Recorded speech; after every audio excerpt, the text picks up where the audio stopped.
So Josh Kopelman, I imagine everyone in the room knows Josh Kopelman, founder of First Round Capital in 2004, and having created several successful companies before that, Half.com, I think, being the best known. But in 2004, when you created First Round Capital, seed investing wasn't really a thing. And I remember even right after that, they called it micro VCs.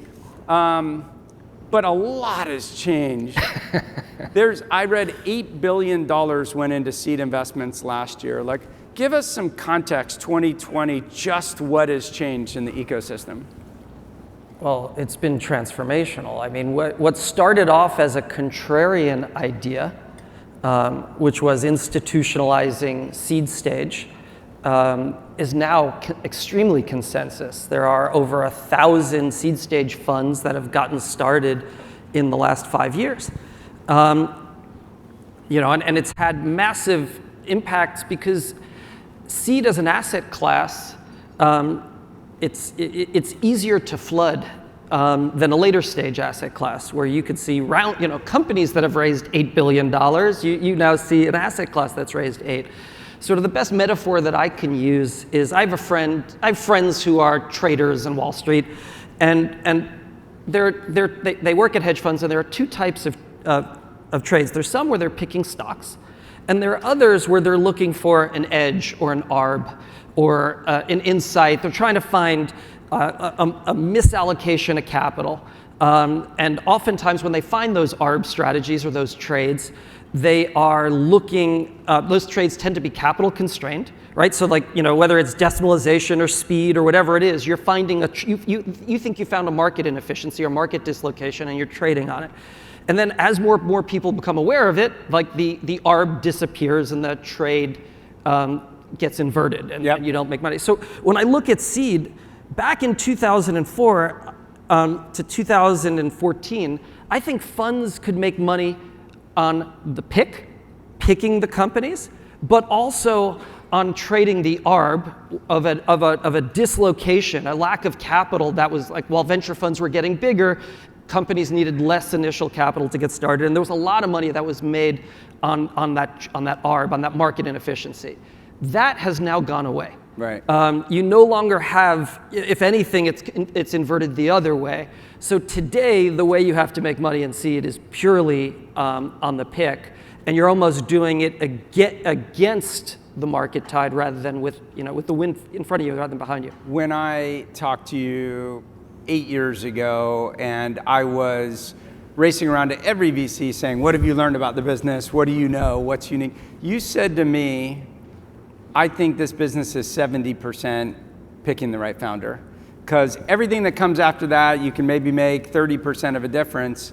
If you pick the wrong founder in the first place, no amount of building platform or doing that matters. You still kind of stand by that? Yes, I think that as much as a VC, and much as we and a lot of good funds try to help founders, if the job of a VC is sourcing, picking, winning, and helping, I think you make 80% of your money on the pick. You picked Uber. My partner Rob picked Uber. Okay. Your partner Rob, and what was it you saw in that? So Garrett, we knew Garrett Camp, who was the co-founder. We were fortunate to fund StumbleUpon beforehand, and I was on his board there, and he had sold that to eBay. And Uber had a lot of characteristics that we liked. It was a consumer marketplace. You had, in a marketplace, we liked the frequency of use, that it was a high frequency product. We liked the fact that it was a marketplace with big audiences on both sides. You needed a large number of drivers and a large number of riders, which created a real opportunity. But I wouldn't say that any of us thought that Uber was Uber when we first saw it. And in fact, if I'm not mistaken, Travis wasn't running Uber. No, Travis was a co-founder. When we backed it, Ryan was the founder, the CEO, not the founder.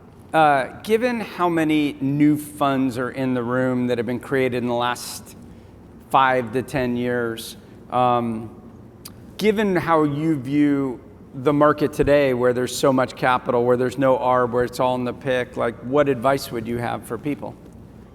I think that many people just assume that there's a fund framework right? You just call up Gunderson or your law firm and they give you the docs, and now you're a venture fund. And I think that so much of what we've tried to do is view ourselves as a company, not a fund. We have customers, the founders, we have shareholders, our LPs, we're in sales.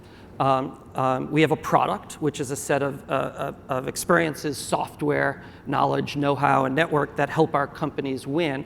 And just like founders, we're trying to constantly find product market fit. We're trying to constantly experiment and innovate in value delivery. And sometimes we hit it and sometimes we don't. But I think that's too many people sort of sit down and say, oh, the model is just build a venture fund and I'll go out and try to innovate in just having a better network. And I think that's really hard. You know, I sort of feel like you were at my annual meeting yesterday, because in my annual meeting, we talked about the need to have edge and the fact that a lot of people don't really have edge or a framework for what they're trying to achieve, whether you achieve it or not. And we talked about how we think about Upfront as a company that operates, not a fund, and we try to run it like a company. As you think about the number of seed funds out here, the insane amount of competition that clearly drives up valuations, it massively compresses how long you have to look at a deal. Everything that we're seeing, everyone's seeing, there's perfect information now. In 2004, there wasn't perfect information. How does that change how you operate? Sure. The biggest thing you mentioned, and it's something that we actually measure, is time for decisioning. So one of the we're pretty data driven, so we use Salesforce. And so we could go back and look at every single company we funded since 2004, the date like we first emailed with that founder, and the date we signed the term sheet. And it's fascinating. You just see sort of what was a 90-day process shrink to an average of 9. Wow. And so that just creates real challenges in terms of your ability to make high quality and high confidence decisions. We moved now, we have partner meetings twice a week rather than once a week, because we want to be able to make sure we're communicating and talking with our partners in order to be able to move quickly enough. And it also just the proliferation of funds, I think, also has made brand far more important. When we started, there were just a handful of funds, right? You had Ron Conway at SV Angel, and quickly you had Mike Maples and Jeff Clavier, and a few. There were like 6 funds. So it was like, if you wanted to, imagine if you walked into a Foot Locker and there were like 6 sneakers on the wall. That was it. Well, you could just try everyone on and see what fits, right? You could try everyone on and see which feels the best. When you walk into a Foot Locker and there are 1,000 sneakers on the wall, you're not going to try all of them on. So you're going to have to use proxies. You're going to have to say, like, I want the Nikes, or I want the Adidas, or I want the like, you're going to go based on brand, and that brand is based on there's persistency, so there's benefits to having been associated with prior successful athletes in the sneaker metaphor. And so it's kind of changed a little bit the way that it led us to create things like the first round review. It was why our holiday video was so important to us in the first 10 years. How do you think about brand? Like, in your mind, if brand is so important, what is brand? How does one establish it in a market where our product is money and time? I think brand has to represent the value that the value and the values that you as a firm aspire to. So, from our perspective, in the beginning, all of our partners started to blog. Mm-hmm. And we really... You were Red Eye VC, I was right? Red Eye VC. I don't think I've posted in 10 years, but You've been busy. I posted very actively. But what we realized was that we had this online network. So one of the things that we do is we have software engineers that try to connect all of the employees of all of our companies together.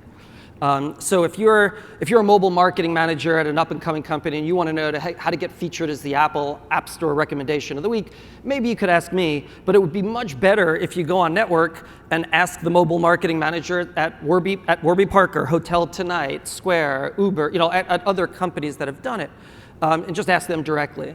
And what we found was that so much great content was being created there but it was only sort of limited to our community. So we said, let's run an experiment and let's try to just liberate like the content that's trapped in the minds of great practitioners. And we weren't taking it from like the famous celebrity CEOs, but instead it was often sort of their head of growth or their head of recruiting, and we would figure out. And so we ran First Run Review as an experiment, and now we have 2 full-time people creating content just from that. And the majority of the content isn't even from companies in our community, but it's just trying to sort of help further the entrepreneurial ecosystem and maybe showcase some of the network connectivity and the benefits that you might get from working with First Run. Do you, going back to the original topic we were on about how fast things are going, valuations going up, do you have like valuation guidelines? If there's these crazy price deals, are you willing to lean in and do them? So I'm trying to think through the audience. I have limited partners in the room, so of course we have valuation guidelines. There are entrepreneurs in the room who are, of course, we want to lead your deal. So I'm reminded of things. Just say yes. I'm reminded of what Jim Breyer once said. I was talking with him years ago, and he said, valuation is part art and part science. 10%, 90% of the time it's science. You need to be tight on valuation. But the art is knowing the 10% where you need to totally cave on valuation. Right. And so yes, but in general, we've been somewhat disciplined. I wouldn't say we are the highest price investor, but we also are players in a market, and we recognize that that there would be too much adverse selection if we tried to totally go against the market.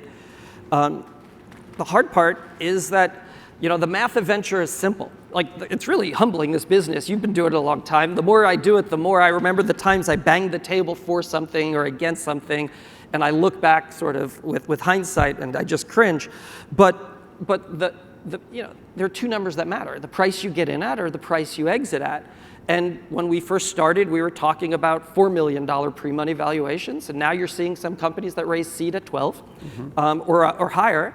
And what does that mean? Well, like, if nothing else changes, that one change takes what would have been a 9x fund and makes it a 3x fund. Right. Or takes what would have been a 3x fund and makes it a 1x fund. So like, valuation definitely matters.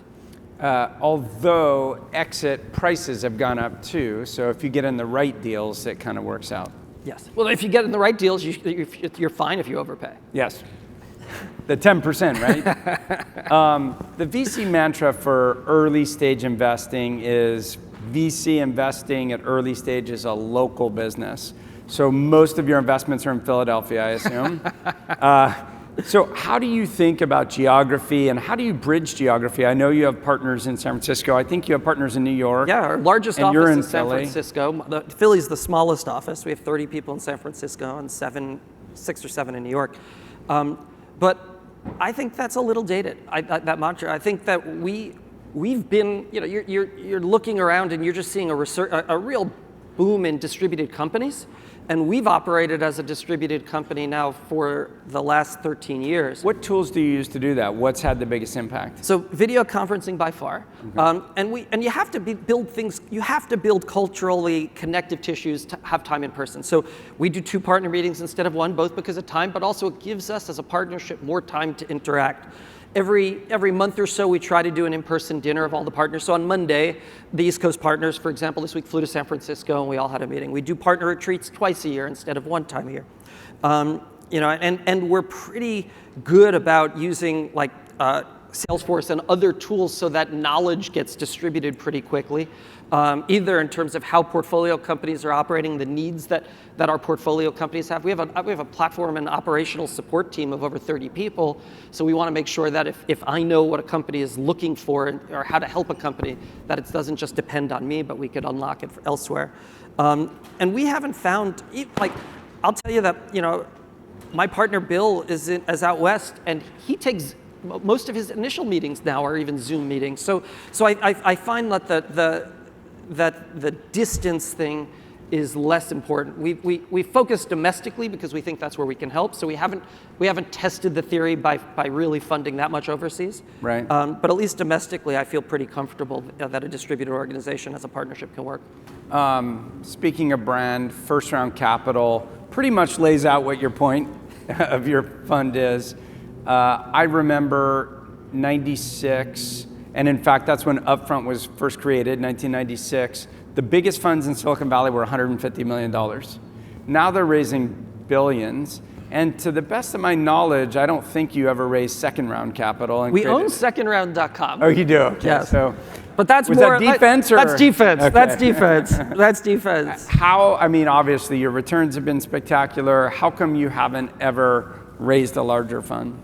Because I think when I look at the partners that we've attracted, we didn't get into this business to be a money manager or even like a venture capitalist. We all, let's put it another way. I think the first 24 months of a company's life are a magical time. Right. It's the hunt for product market fit. You're building your culture, you're hiring, you're figuring out pricing and distribution. So much of that company gets baked in the first 24 months. And I think we chose a business and a craft where we could be privileged enough to be participants at that stage in a company's life. And it works for us in that we think that there's real benefit that comes from specialization. And we think that is an area where we might have, there are lots of areas we wouldn't have an advantage, but that's an area where we might be able to have a real marginal value add. I wouldn't rule out other opportunity funds or growth funds or funds, but every time we've looked at it over the last 15 years, it wasn't driven from an insight and a passion. We found that we were doing it for the wrong reason. So if we do it, we'd have to convince ourselves that we're doing it because we think that we have a marginal advantage there. Right, and would enjoy doing it. That's right. Yesterday at my annual meeting, we talked about what makes an upfront partner or an upfront employee, and we try to be thoughtful about what we think it means. What did you say? Well, I will coin Kara Nortman, who said, we all pretty much have the same back end, but we all have very different UIs. And I think our value system on the back end, we tend to be company builders. We tend to be worker bees. We tend to be doers. We tend to be action oriented. We value team. We think it's a people business. We think of ourselves as really in the people business, not to be cliche about it, but the pick being incredibly important. But I don't think it's just that. I think it's who you surround that entrepreneur with. It's knowing their strengths and weaknesses and knowing how to complement those and to add to the team to get the best out of the team and company. So those are kind of our value system. And we want people who culturally are aligned, but actually come from different networks. So we value diversity of network, diversity of thought, diversity of geography. So anyway, that's how we defined it. So I think there are a lot of similarities. I'd say that we believe that we're in service of the entrepreneur. And so it's important to have people that have a service mindset. All of the current investment partners have been operators. And I think that brings out a really important thing, which is empathy. When a founder's sitting there, it's just such a lonely job, and there's so much uncertainty, and they're making decisions with imperfect information. And it's really important as an investor to realize that you are one data point, and you are probably a poorly informed data point. So the importance of understanding that maybe your job is asking the right questions rather than giving the right answers. We like competitive people. We think, and so we want. This is not a job. A first round partner is not a place where someone goes to slow down in their career. It's a place where someone wants to put their foot on the gas. And we also really, I think, value intellectual honesty, in that our job is decisioning. Right. Like we make our money based, and we create our value for our limited partners based on the decisions we make. So really understanding the ingredients of a decision and how you could, if our craft is making good decisions, we want people who are driven to improve their craft as they perform it. You talked about LPs, You and I spoke years ago about LPs, and you had some pretty strong, thoughtful views about how to construct an LP base. Maybe talk a little bit about that. Sure, we've been fortunate. So given that the fund size really hasn't increased meaningfully, we've gone up 10, 20%, but like in the last fund, but not multiples. We've been fortunate that we've had a lot of the same LPs from when we started. I think for us, benefit, like who we're working for matters. And especially if you're building a broader team, it really ties into your mission. So around 80% of our limited partner base are nonprofits. Right. So whether it's Children's Hospital or Sloan Kettering, there's a real benefit to know that you're not just like doing this to make rich people richer, but like if you could generate multiples, you're actually having additional echoes out there, out in society. There's an additional ROI. For us, we wanted to have a diverse LP group in terms of we didn't want to have just one. We didn't want to be sort of seen as one core, had one LP. So, we have two. Our two largest LPs have the same exact amount.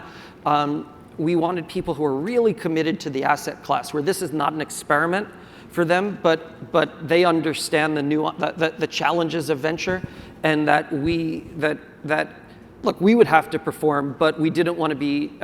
We didn't want our relationship to be driven by their lack of knowledge about market cycles and venture. Right. You've been fortunate both because you performed well and you have an increased fund size. So LP fundraising hasn't been an issue for you, but you must give advice to younger, newer funds that are created. What advice do you have for people about meeting LPs, managing LP relationships, raising capital? So I think the funny part is I'm probably the worst at this, just because we haven't really done that in a while. When we're talking to people that are founding funds, it's always going to be harder than you think. Even if you had a great track record as an angel, it's going to be harder. B, if you're an individual GP, it's even going to be harder, because especially the institutional investors are going to be really thinking about longevity and duration. C, LPs reference you very heavily with existing GPs. So it's really important that if you've been an angel investor and been doing it a while, that helps you because you have a strong amount of GP relationships.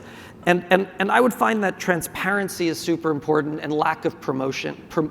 I find that some people, unrealized returns have a very, it took me a long time to realize that unrealized returns will likely often never get realized.